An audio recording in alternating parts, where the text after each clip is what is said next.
It's so important to understand that idea. One of the things that whenever I sit down with a new client that I want to understand with them is, what is it that you're trying to accomplish? What are your goals?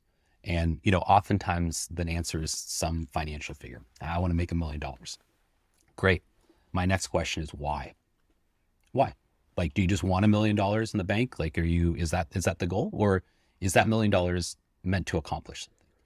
And as we work through that, what we tend to get to is something like, and I'll use an analogy I said earlier, which is I want to be there to pick up my kids from school. And so I think if I make $1 million, like I should be able to step back from the business enough that like I can do that. Great. Yeah. That's an honest, real answer, right? That's what Right. we're now trying to solve for. And once you're honest and you understand what your North Star is, then it becomes a lot easier to come back to like, okay, I'm about to do this. Is that really in line with what I'm trying to accomplish? Like, is paying this clearly an employee as a 1099 contractor going to get me close to that? Probably not, because the long-term implications of that are way worse. And do I want to put that on my family down the road, or the next business owner, and potentially be sued because I didn't disclose this of that fact?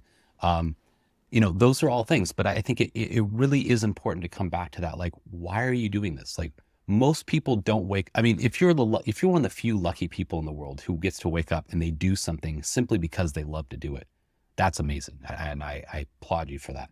But most of us are doing something that we don't hate, but if we were given the choice, probably wouldn't be doing, or at least doing the way we're doing. And so that means it's a means to an end. And once we're acknowledging of that, and that we understand that this is not the ultimate goal, well, then let's redesign what we're doing and why we're doing it in a way that ultimately gets us to where we want to be. And I think that's really important. And there was something that you said earlier that I just want to come back to. I have a mentor, and one of the very first things, I was starting a business back in college, and I asked him to, he was an attorney, and I asked him to draft a agreement for us as part of the formation of it. He goes, I will, if you come in and let me preach to you for 30 minutes. I said, sure, of course. So come in, and he talked, and it was really beneficial. And the thing that stood out for me all these years later is he said to me, he goes, every partnership ends. He goes, by definition, a partnership is when two or more people, more than one person owns a business together. And by definition, we all die. So at some point, the partnership is going to end. He goes, you need to know what it means when this partnership ends. And he goes, if for no other reason, when you start a business, understand what's going to happen when the partnership dissolves, because you're going to save both of you a ton of headache if you know what that looks like up front. And unfortunately, I've had a fair amount of clients come to me lately who are separating their businesses, getting divorced, if you will, in the business. And it's amazing the amount of stress and turmoil that can cause.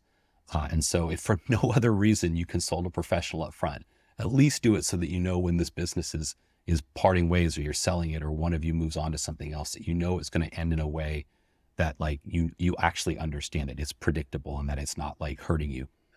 Nolan, I don't have time for all that stuff. I've got two guys who didn't show up today. I've got four customers that are ranting and raving at me. I Yep. don't have time for all this stuff.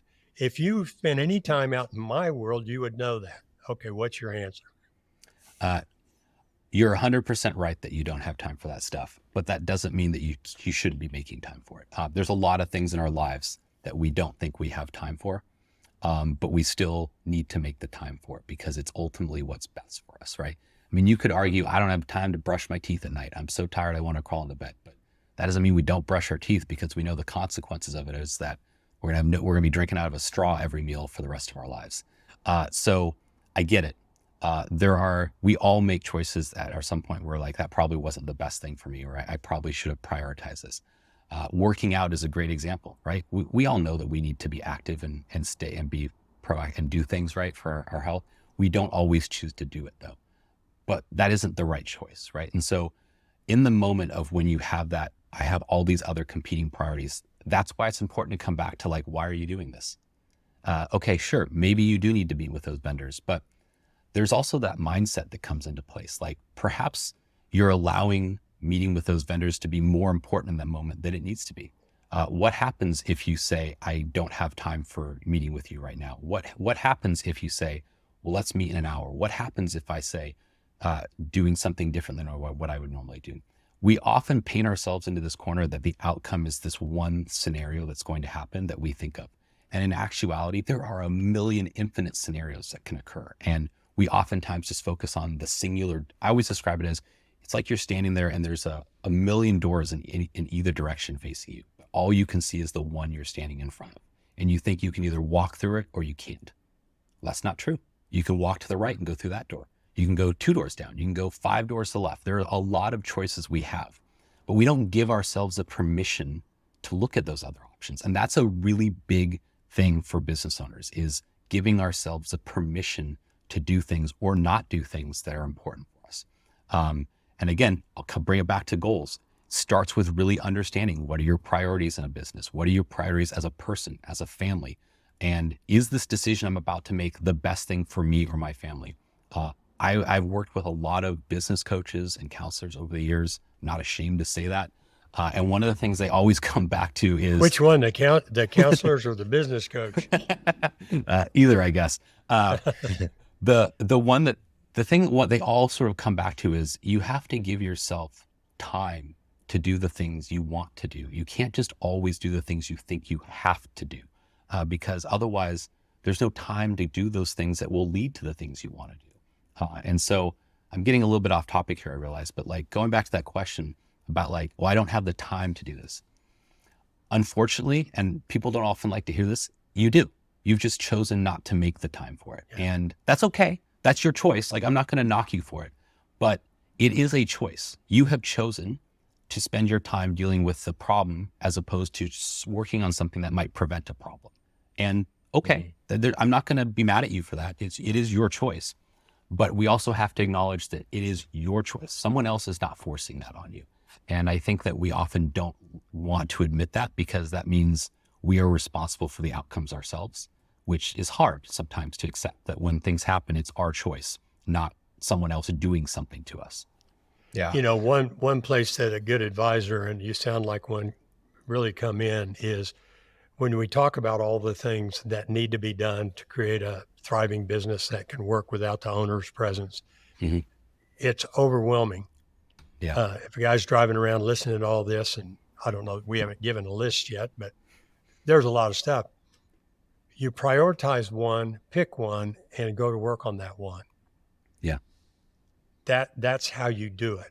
Yeah. And if you do it, let's say you take 3 months per topic, like getting your books right, or getting an HR manual written so that you're not winging it and firing guys and going to get yourself a lawsuit.